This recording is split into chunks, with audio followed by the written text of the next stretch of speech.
তো আজকে আমাদের সর্বভারতীয় সঙ্গীত সাংস্কৃতিক পরিষদ দ্বারা গগনেন্দ্রনাথ ঠাকুর আর্ট গ্যালারিতে ছাত্রছাত্রীদের আর্ট এক্সিবিশন ছিল। তো সকলেই আমরা সেখানে উপস্থিত ছিলাম। আজকে প্রাইজ সেরেমনিও ছিল। তা ছাত্রছাত্রীরা কে কীরকম কাজ করেছে তোমরা দেখো। খুব সুন্দর আর্ট এক্সিবিশন হয়েছে। প্রতিটা ছেলে মেয়ে এত সুন্দর কাজ করেছে নিপুণ হাতে, দেখার মতো। তনুশ্রী করেছে,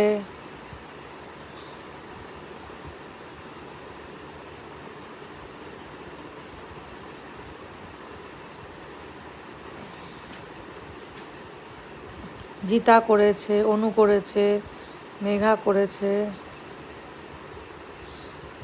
রুদ্রনীল, সোনালিখা, নীলাঞ্জনা, আইলি পিল্লাই, সকলেই খুব সুন্দর কাজ করেছে। ভালো লাগবে, তোমরা দেখো।